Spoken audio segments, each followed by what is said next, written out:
assinantes do Canal 5 da NET que acompanham o programa Os Árabes no Centro-Oeste. Semana a semana a gente vai tentando resgatar a história da imigração sírio-libanesa na cidade de Anápolis, contando as histórias, resgatando o passado, falando um pouquinho do presente também. E hoje especificamente vamos falar de uma família que está completando, exatamente agora no ano de 2010, 100 anos da chegada na cidade de Anápolis. Uma família que veio do Líbano, passou por Catalão e os 5 irmãos vieram parar na cidade de Anápolis. O Antônio, o Elias, também o Gebrim, o João e o José. Desses 5, um se estabeleceu na cidade de Anápolis. O Antônio Jorge Sayum, depois ele acabou se casando aqui na cidade de Anápolis, teve 11 filhos. Dos 11, a gente vai falar especificamente do senhor Jorge Antônio Sayum. No mundo árabe, o pessoal que acompanha, tem muita essa inversão do nome, Antônio Jorge, Jorge Antônio. Então, especificamente para falar do seu Jorge Antônio Sayum, o qual eu entrevistei há 2 anos atrás, para o livro da imigração sírio-libanesa. Essa é uma outra história que vocês vão saber depois. A gente está hoje com o professor Pedro Sayum, ele que é filho do Jorge Sayum, infelizmente falecido há pouco tempo. Primeiro é um prazer conversar com o senhor a respeito da imigração sírio-libanesa. Seja bem-vindo. Muito obrigado, Verano. Muito obrigado a vocês do Canal 5. Prazer poder conversar com vocês um pouco, lembrar um pouco dessa imigração, desse povo que sai lá do outro lado do mundo, né? E vem encontrar aqui em Anápolis um lugar para ficar e um lugar para criar os filhos, desenvolver os sonhos que tinham, morrer, ser enterrado aqui e fazer parte da terra. Gabriel Garcia Marques, o escritor latino-americano de 100 anos de solidão, fala que ninguém é de uma terra enquanto não tiver alguém sepultado lá. Então, quando a gente tem alguém nosso sepultado numa região, aí nós podemos falar que somos da região. Então, Anápolis, os irmãos do meu pai, os seus tios, sepultados aqui já. Então, a mãe dele, o pai dele, né? Então, meu pai foi uma figura, junto com esse grupo, né, ele menino, né, aqui em Anápolis, no começo da história da cidade, mas que trouxe emblematicamente essa figura do mundo sírio-libanês para a região do centro do Brasil. A gente sempre fala e frisa nos programas a dificuldade que é fascinante. Tem uma ideia, imagina você hoje chegar num ambiente totalmente estranho, você não sabe falar o idioma, provavelmente sem dinheiro no bolso, sem referência nenhuma, e chega nessa terra estranha, vem e vence. Então, a gente fica imaginando tanto que a vida da gente é tranquila hoje em dia, se for comparar com essas primeiras levas que chegaram, não é, professor? Não tem dúvida, Verano. Na verdade, esse povo que veio, né, meu avô com os seus irmãos, quando eles vieram para cá, né, no começo aí do século passado, eles sequer sabiam ler e escrever. Né? Então, imagina ser mascate, né, que é o que eles vieram fazer aqui. Eles iam comercializar. Meu avô foi mascate, colocava no lombo do burro o material para vender e saía do cerrado para poder vender esse material. E vendia, passava 1, 2, 3 meses vendendo fora de casa, vendendo montado num cavalo, puxando um burro, vendendo mercadoria, sem saber escrever, sem saber ler, sem fazer anotação. Eles falam que a história conta que lá na Mesopotâmia que surgiu a escrita, né? No Egito paralelamente também, os hieróglifos no Egito e na Mesopotâmia a escrita cuneiforme. Mas por que é que nasceu a escrita? Nasceu da necessidade comercial de fazer anotação. Então era preciso comercializar, o comércio ia se tornando mais complexo. Então as nossas primeiras gerações, né, humanas, elas começaram a escrever. E eu fico pensando, no século passado, com todas as garantias no mundo já de escrita, de reprodução de escrita, etc., de escola, esse povo sai da Síria, sai do Líbano, vem para cá, começa a comercializar, ganha dinheiro, mas não sabia escrever nem ler. E não anotava. Anotava onde? Na cabeça. Meu avô tinha na cabeça para quem que ele vendia, quanto que ele vendia, o que é que ele vendia. Então é uma coisa incrível pensar que eles venceriam mais tarde, né, sem ter um instrumento tão básico que é a leitura e escrita, que é saber fazer uma conta para anotar, para não esquecer, né? Então trazia tudo na mente. Então por isso também eles foram vitoriosos, né? Sem contar isso que o Verano falou, o que era Anápolis em 1915, 1920, né? O que era o estado de Goiás. Então meu pai contava que quando garoto, meu pai nasceu em 1914, então ali pela década de 20, começo da década de 20, ele vai lá para Inhumas. Anápolis tinha sido uma cidade recém separada aqui de Pirinópolis, né, de onde nós fomos nós éramos um distrito de Pirenópolis. Então Anápolis ganhou a sua autonomia política, mas engatinhava ainda, 2, 3 ruas ali no centro e tal. Então meu pai contava que o primeiro tratamento de dente que ele teve foi lá para Umas e retirar todos os dentes. É assim que tratava dente naquela época. Retirou tudo e colocou uma dentadura.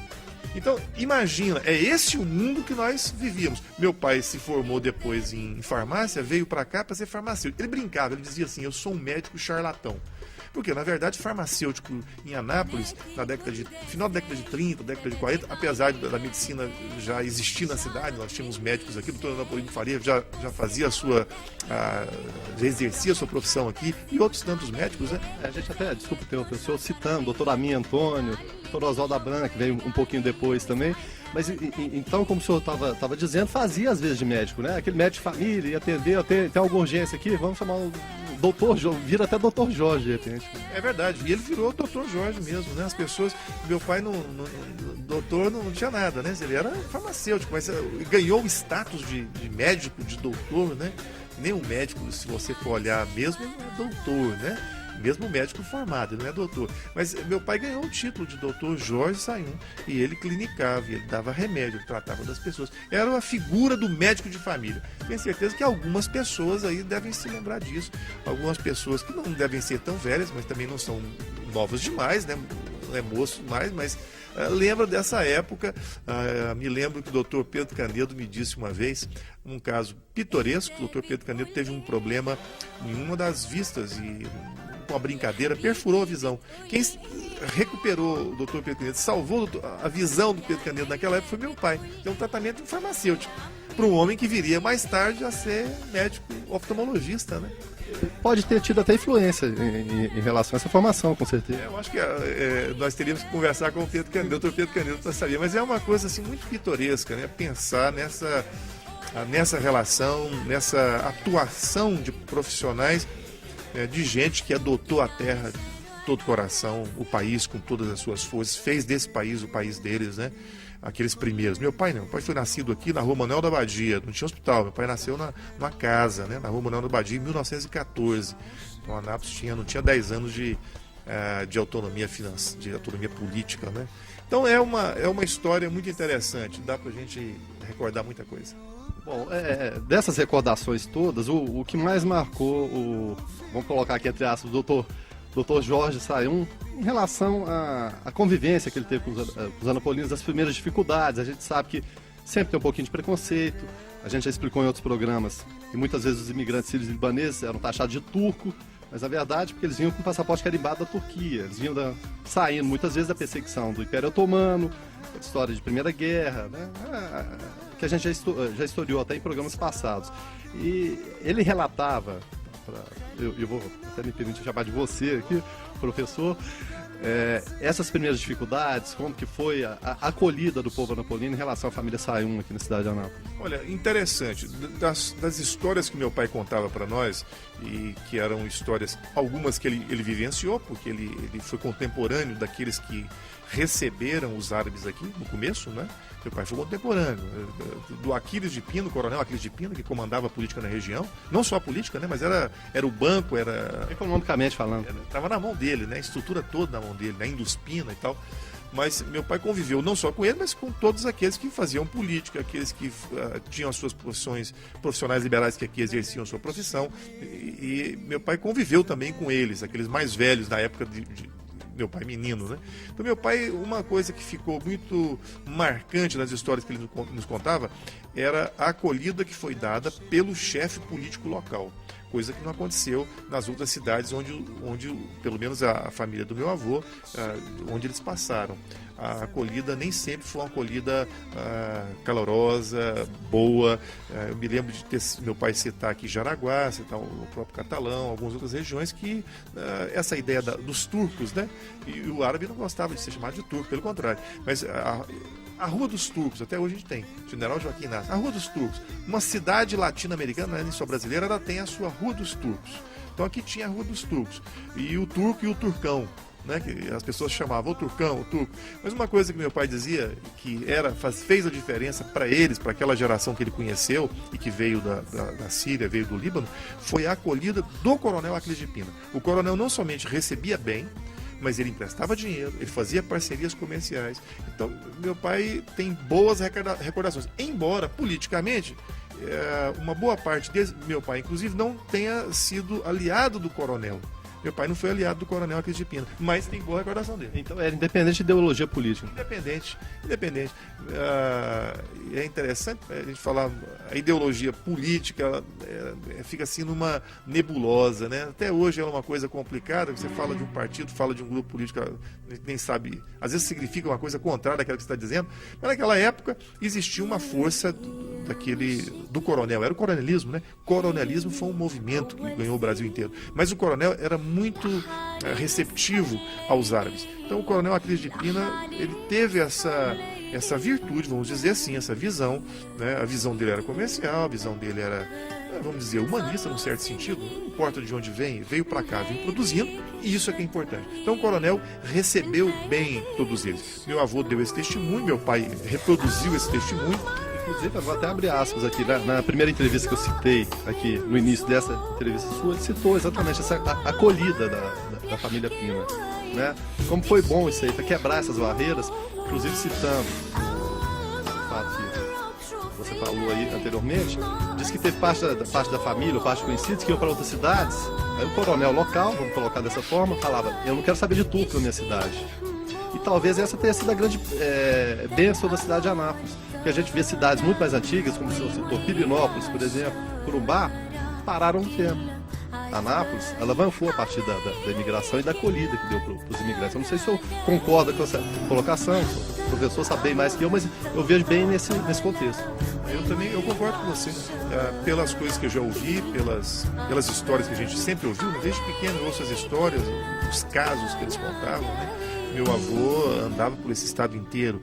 Para algumas pessoas e para alguns grupos, ele se sentia bem acolhido, mesmo quando eles chamavam ele de turco, né? Turcão, ele se sentia bem acolhido, era uma maneira até carinhosa, mas isso não era assim, né? É emblemático chamar alguém daquilo que ele não gostava de ser, e o desconhecimento das pessoas em relação um pouco à história desse povo que vem do Oriente. Mas está resgatando, ou buscando resgatar um pouquinho da história da imigração sírio-libanesa. A gente fala muito em sírios e libaneses porque são a maioria, mas tem também jordanianos, palestinos, egípcios, tem de todos eles, menos turco. Turco eu não conheço nenhum aqui em Anápolis, não. E engraçado como as histórias de bastidores, no intervalo da filmagem, e como vocês podem perceber, a gente mudou de ambiente aqui na Concisa. Estamos num ambiente aqui diferenciado, o professor Pedro Sayão e o nosso câmera, que está excepcionalmente nessa função hoje, o Elias, relembrando histórias de época de escola ainda. O professor Pedro Sayão falava da memória dos seus antepassados, do seu avô, do seu pai, daquele pessoal todo, mas ele, curiosamente, ele se lembra da primeira aula que ele deu para o Elias, que posição que o Elias estava sentado. Será que isso é uma virtude dos árabes? Esse exercício de memória vai passando de geração em geração, professor? Eu não sei não, mas eu acredito que o árabe tem uma boa memória, mas isso não é privilégio de árabe não, né? Nós vivemos num mundo cada vez, eu acho, né, cada vez mais cheio, mais rico de informações e comunicação. Isso é fantástico, né? Eu ainda fico maravilhado com as coisas que nós temos, como a transformação que nós tivemos nas novas tecnologias, né? Principalmente no ramo de informação, de comunicação. E isso está à disposição de todo mundo.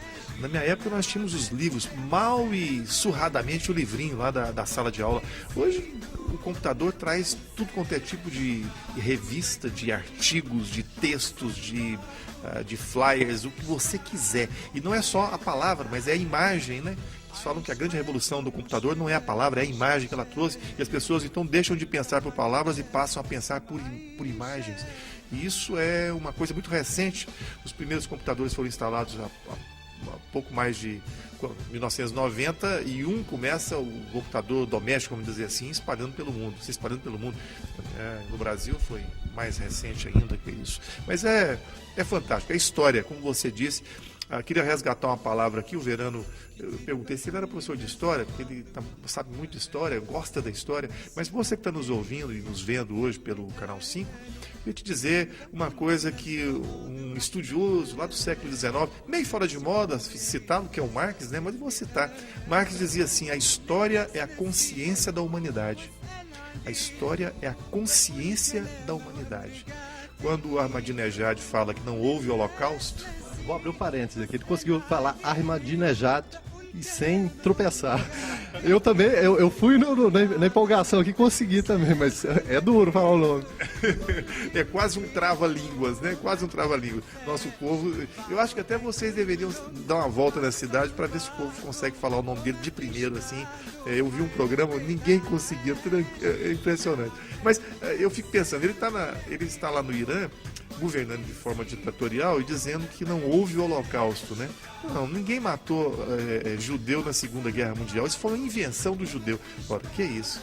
É loucura, né? E loucura quando eu penso que a história pode ser esquecida, pode ser torcida, né? E para benefícios de gente com um mau caráter ou com outras intenções, né? Seguindo essa linha, senhor que é professor, como lidar com essas novas tecnologias em que o Google, por exemplo, substitui o mestre, substitui o trabalho de pesquisa, substitui tudo na verdade e às vezes coloca verdades que não são verdades lá. Como lidar com os alunos, seja o mais novo, seja já aquele que entra numa faculdade já um período mais maduro da vida, isso está cada vez mais normal, porque as pessoas estão envelhecendo bem cada vez mais, não é porque chegou aos 40 ou 50 que a vida chegou ao fim, né? Então, como lidar com essas novas tecnologias? Olha, eu acho que, em primeiro lugar, o professor ele não tem mais como tinha há 20, vamos dizer, 15, 20, 30 anos atrás. O professor tinha quase que um poder absoluto sobre o conhecimento, ele era uma autoridade. A escola era a única instituição, ou pelo menos a que tinha o maior status de propor o conhecimento acumulado para que ele pudesse ser apropriado pelas pessoas na sociedade. Perdeu isso. A escola perdeu. O papel da escola foi dividido com outras instituições e com outros aparelhos. Isso da escola. O professor também perdeu esse status que tinha. Eu acho que ele só é preciso dar uma repaginada no professor. Agora, o que circula na internet não é conhecimento. O que circula é informação. O conhecimento ainda é produto da razão humana. O conhecimento é produto da razão humana e demanda esforço, demanda ruminar aquilo que está sendo colocado, repensar, cruzar informações, testá-las. O instrumento internet, ele é fantástico. Ele pode não ser fantástico quando a gente tem esse receio de ver na internet algumas coisas que realmente não batem com a realidade, porque ele se coloca tudo que vem à mente, né? O grande medo da humanidade era perder a história. Agora, aí fizeram a Biblioteca de Alexandria, né? O medo de perder. Uma grande biblioteca que teria lá no norte da África, que teria tudo aquilo que foi produzido pelo ser humano em todas as épocas para que pudesse ser consultado. Essa biblioteca ficou famosa, era o sonho de todo mundo ir até a Biblioteca de Alexandria. Hoje, esse sonho eu acho que está realizado de certa forma. Nós temos na internet uma biblioteca que reúne volumes escritos do mundo inteiro, está à sua disposição. E não precisa viajar para ir lá buscar, não precisa ir no norte da África, não. Da cozinha da sua casa, do escritório da sua casa. Mas esse excesso, que nós estamos vivendo uma superabundância de informações, isso pode ser um problema. As pessoas não sabem onde buscar, o que buscar. Eu vi pela estante virtual esses dias, a estante virtual na internet coloca livros para serem vendidos no Brasil.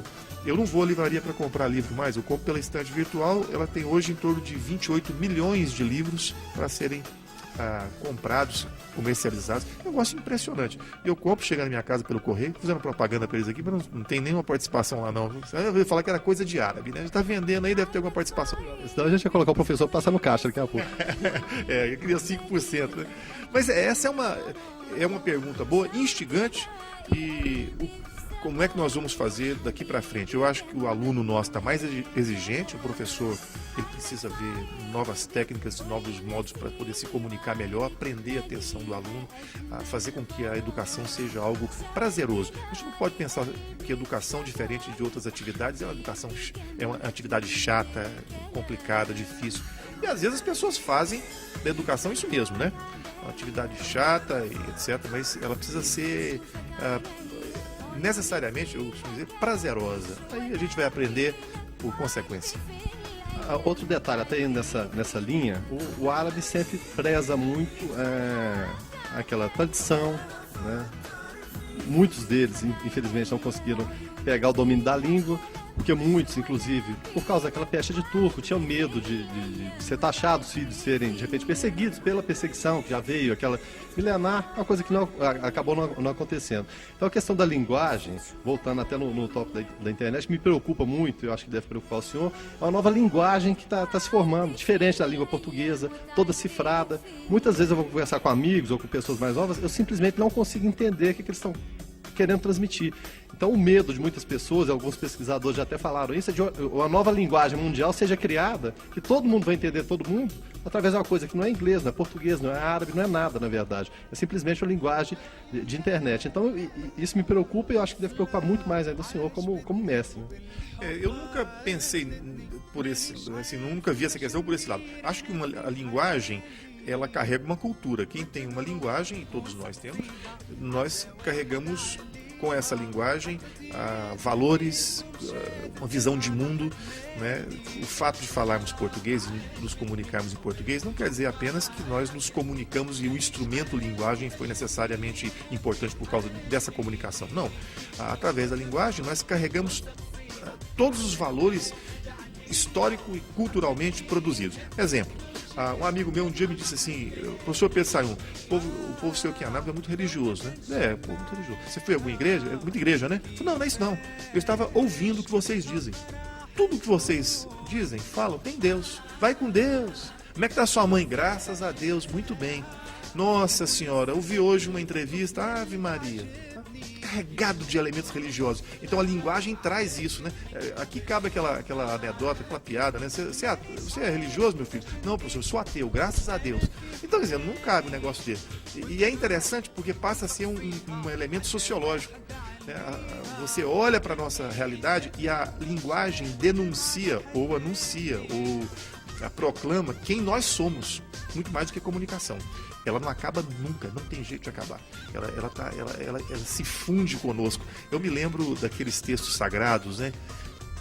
Quando o judeu fala lá no Velho Testamento Bíblico, né? E disse Deus, haja luz. Ele disse, foi o poder da palavra, né? O Novo Testamento cristão diz lá em João, no princípio era o verbo. E o verbo estava com Deus, a palavra, no princípio era a palavra estava com Deus, a palavra era Deus. Então o logos de Deus, a palavra de Deus, dentro de uma perspectiva simbólica, é a palavra que traz à existência as coisas que não existem. E ela traz à existência o quê? Aquilo que é mais humano. Né? Os nossos valores, os nossos sentimentos, todos eles vão ser expressos e vão dizer o que é a nossa sociedade. Eu me lembro muito bem da primeira vez que eu ouvi uma resposta, que talvez o telespectador tenha ou falado assim, ou ouvido isso. Aqui em Anápolis acontece muito. E denuncia, é a linguagem anunciando para nós uma sociologia, né, vamos dizer. As pessoas aqui em Anápolis têm uma coisa assim, você pergunta se ele é religioso, ele fala que é católico, mas não é praticante. Não, eu sou católico, professor, mas não sou praticante.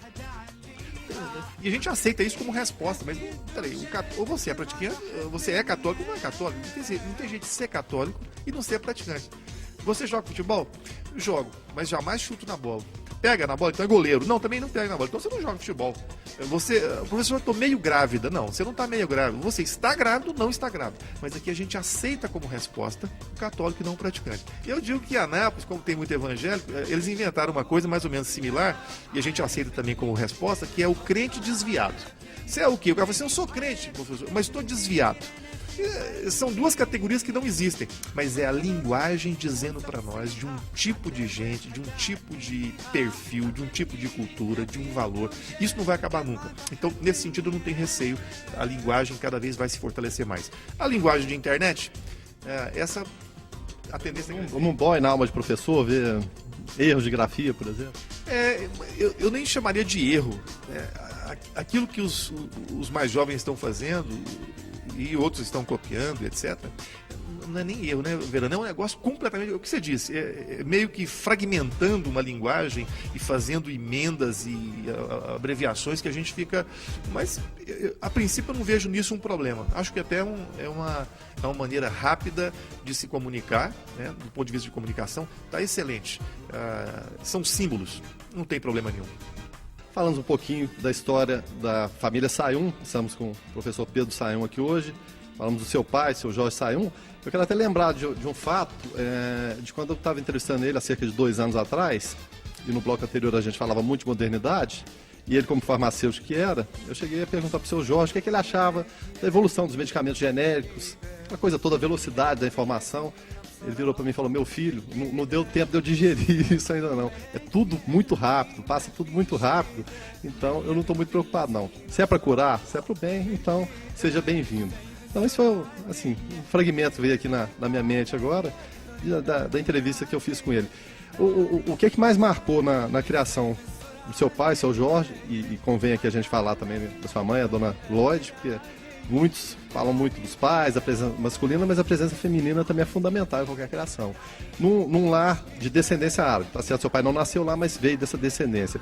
Ele tinha muito ainda da cultura árabe arraigada, passou isso para sua mãe, para o dia a dia de você e de seus irmãos também ou não? O que a gente aprende com os pais fica eterno, né? Essas marcas não vão se apagar nunca. Então, meu pai trouxe isso, minha mãe também, nós também, o telespectador também, de bom e de ruim, tudo fica gravado. Às vezes você está consciente daquilo, às vezes não, mas fica gravado. A gente pode até tentar trabalhar essas coisas na vida adulta, né? Mas nunca vai esquecer. Uma coisa importante, meu pai trouxe uma convivência, que foi marcante para nós, eu acho que para meus irmãos, para mim, a convivência pacífica com minha mãe do ponto de vista religioso, do ponto de vista das ideias. Meu pai era um poeta, gostava de poesia, gostava de escrita. Alguns árabes amigos nossos aqui de Anápolis falam que a família Sayum não aprendeu a ganhar dinheiro, a família Sayum gosta de poesia, de escrever livro, de ler livro, de escrever, de decorar, de recitar poemas. Então, meu pai tinha muito disso. Era das ciências biológicas, né? Formado em farmácia, mas tanto ele quanto os irmãos gostam de leituras, gostam de poesias, não são radicais, o que é uma coisa que eu não sei te dizer, mas os árabes, sírios e libaneses que vieram para cá, eles não eram muçulmanos, eles eram cristãos. Lá no Líbano, na Síria, eles eram praticantes de uma religião cristã, ortodoxa, católica romana, né, como foi o caso da mãe do meu pai, da minha avó, né, católica. E meu pai também herdou essa tradição católica. Meu pai é católico. E essa integração religiosa caminhou junto com a integração comercial, a integração, a convivência no dia a dia? Também ou ela foi um pouquinho mais traumática ou não? Caminhou tranquilamente? Não, caminhou tranquilo. Interessante, porque numa época onde existia uma certa animosidade, a gente ouve, lê, né, uma certa animosidade, mas minha mãe protestante.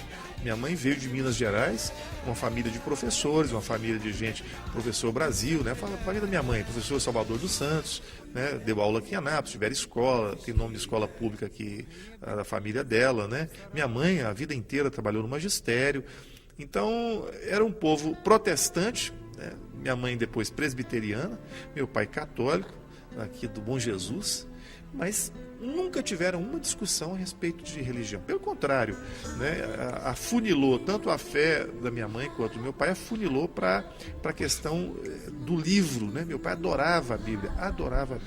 Então era um livro mesmo de cabeceira. Porque às vezes as pessoas falam, eu tenho um livro de cabeceira. Qual é o livro de cabeceira? A Bíblia. Meu pai tinha mesmo, não era conversa, né? Ele lia todos os dias. Costumo dizer que em Anápolis tem uma coisa assim, para espantar mau espírito, né? Como se o espírito pudesse ser espantado, os caras deixam a Bíblia aberta no Salmo 91. Eu brinco com alguns amigos e falo assim, se o espírito não souber ler português, né, for um espírito estrangeiro, então você está enrolado, você vai espantar o mau espírito. Você fecha a Bíblia do camarada, ela abre no Salmo 91, fica marcado, as páginas estão amarelas, né? Não abre em outro lugar. Não era do meu pai, viu? Pode ter certeza. Meu pai está lá ainda, quase como uma lembrança viva dele, toda anotada, toda riscada. Né? Meu pai tinha esse costume de anotar, riscar, marcar, reescrever nas páginas laterais o que ele lia, o que ele entendia. E isso aproximou muito, eu acho, da minha mãe. Essa foi uma coisa interessante, porque meu pai era alucinado, fascinado com a ideia de estudo bíblico, né? Eu acho que meu pai foi o primeiro católico, ele frequentava a igreja do Bom Jesus ainda, mas ele passou aí num estudo bíblico, né, chamado, aqui em Anápolis teve um seminário para leigos, um estudo bíblico para leigos, chamava SEB, Centro de Estudos Bíblicos de Anápolis e tal, e alguém sugeriu que meu pai devia fazer, porque e ele fez, depois dos 60 anos de idade, ou 60 anos de idade, fez o estudo bíblico e fazia até prova, e se orgulhava das provas, porque a nota boa, tirava 9,5, tirava 10, me lembro até hoje, estava estudando na época, e meu pai me mostrava as provas que ele fazia.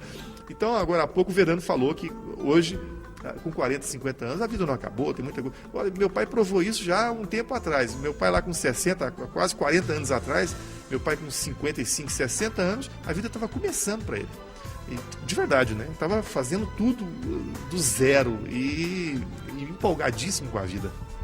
E o detalhe dessa empolgação dele com a vida, é que quando eu fui fazer essa entrevista, ele já com seus 94, 95 anos, aproximadamente, ele falava: meu filho, eu gosto de fazer caminhada, mas ultimamente eu não estou podendo sair.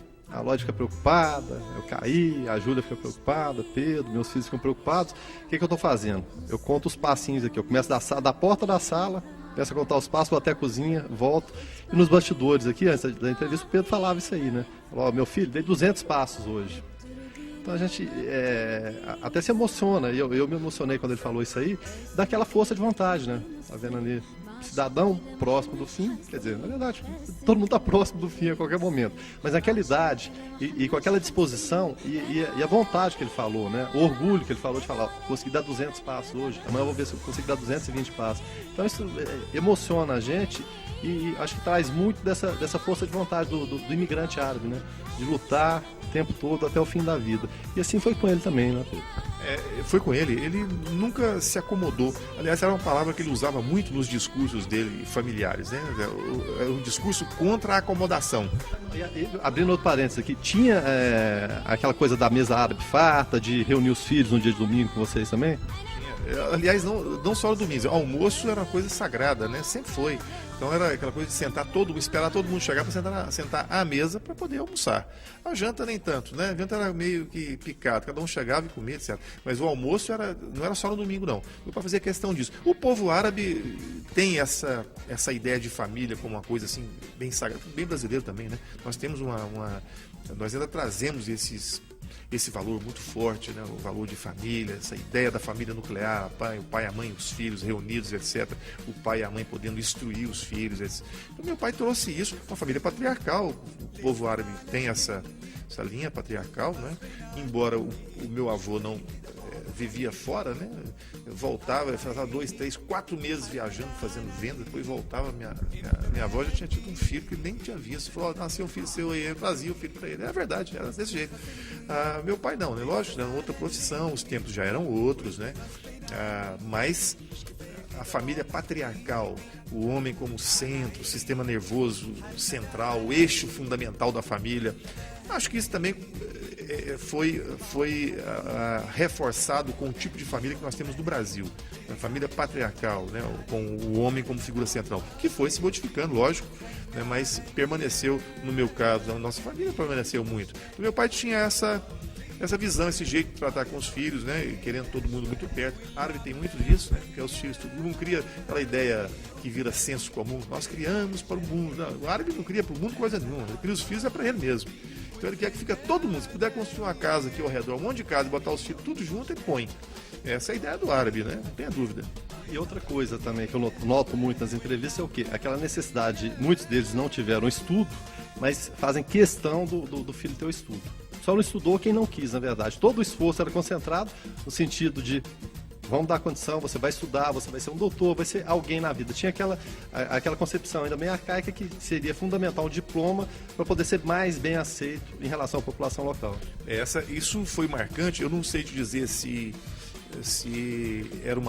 foi tipicamente árabe ou de outros imigrantes, o carinho, o respeito, a importância que se dava ao conhecimento. né? Talvez pelo sofrimento que eles mesmos passaram e tal. E o conhecimento abre portas para nós, né? Não tenha dúvida. Não estou falando apenas do ponto de vista financeiro, mas do equilíbrio, o equilíbrio pessoal, né? A verdade liberta mesmo, né? Você conhecer a verdade, você se dedicar a isso, né? E meu pai teve essa preocupação a vida inteira, né? E eu vejo isso nos outros irmãos deles também, todos fizeram com que os filhos, é uma obrigação, estudar é obrigação, antes de trabalhar tinha que estudar. Eu acho que permaneceu, foi bom. Claro, sem dúvida nenhuma.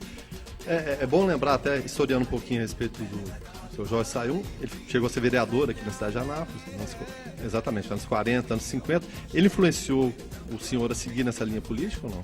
Um pouco. Meu pai gostava muito de política, eu fui em alguns comícios dele aqui em Anápolis, subi na boleia do caminhão, ouvi ele discursar, etc. Acho que isso fica, né? Fica aquela imagem do pai que gosta de política, que gosta de discutir, que gosta de intervir na história da sua região, o que é louvável. Porque quem está em paz não deve se meter com política. Política é uma guerra. E para quem está em paz, mas esse povo tinha as suas questões pessoais, tinha a questão familiar, mas eles adoravam poder discutir as questões públicas, né? Traziam um pouco de conhecimento e até eu acredito da insegurança deles, porque de certa forma eles foram expulsos da terra deles. Ninguém saiu de lá porque queria sair de lá, né? Não eram aventureiros, os imigrantes não foram aventureiros, era gente que amava a terra deles também, né? Mas que entendia que a terra deles pode ser o mundo inteiro. É uma ideia que nós temos hoje, né? Hoje eu abro meu computador e o mundo não é mais redondo, é levemente achatado nos polos. O mundo é plano. É plano no sentido de que eu estou em contato com qualquer um de qualquer lugar do mundo. E em qualquer momento do mundo, em qualquer horário, independente se eu estou no Brasil ou no Japão, eu posso falar com a pessoa naquele instante, naquele minuto. Isso é fantástico, né? Exatamente. E para a gente encerrar esse terceiro e último bloco, resgatamos um pouquinho da história da imigração sírio-libanesa, mais especificamente do seu Jorge Sayum. Onde encontrar hoje o professor Pedro Sayum? Okay. Eu estou dando aula, né? Estou dando aula em duas universidades aqui em Anápolis. Estou aqui na Raízes no curso de Direito. Na UEG eu estou junto com o reitor, lá sem dar aula, né? Só atendendo junto com ele. E aqui na Concisa. Concisa é um centro de treinamento profissional, é uma escola livre, nós temos um ciclo do conhecimento que a gente chama, que são palestras para que os alunos do nível do ensino superior possam buscar suas aulas complementares, né, para poder chegar no final do curso e cumprir as suas obrigações e ter aquela bagagem a mais nos seus cursos específicos para poder atuar no mercado. E aqui também nós fazemos programas para treinamento de empresas, né, para treinamento de profissionais das diversas empresas, comercial, industrial. Então a Concisa é esse lugar. E também um espaço, vamos dizer, as salas são utilizadas não só para as nossas aulas de treinamento, mas também para aluguel, né? Nós estamos aqui na rua Benjamin Constant, com um auditório para 180, 200 pessoas e 4 salas de aula com toda a infraestrutura, com data show, com quadro, com material humano e técnico para poder fazer com que as pessoas possam, na nossa cidade, de qualquer setor, terem aqui um lugar para treinamento e aula. Bom, uma última pergunta. A Anápolis seria a mesma sem a presença dos imigrantes, sírios e libaneses? Eu acho que Anápolis, qualquer um de nós modifica a história, por menos consciência que nós tenhamos do nosso papel, todos nós temos uma importância nesse mundo.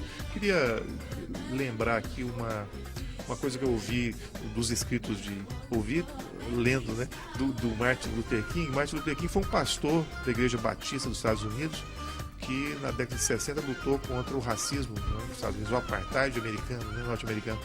E ele dizia assim: se não puderes ser uma árvore plantada no alto de uma montanha, sê um graveto no vale, mas ser o melhor graveto de léguas em derredor. Se não puderes ser um sol, ser uma estrela. Se não puderes ser um caminho, ser uma vereda. O valor não se mede pelas dimensões. Seja o que fores, que o sejas profundamente. Bom, fazer entrevista com o professor é fácil, é bom por causa disso. Pedro, valeu, obrigado. Eu que agradeço, um abração para você, um abraço para você, telespectador do Canal 5. Prazerzão poder falar com vocês. Tá certo. Semana que vem a gente volta de outro ponto da cidade para contar um pouquinho mais da história da imigração sírio-libanesa, sempre focando as famílias.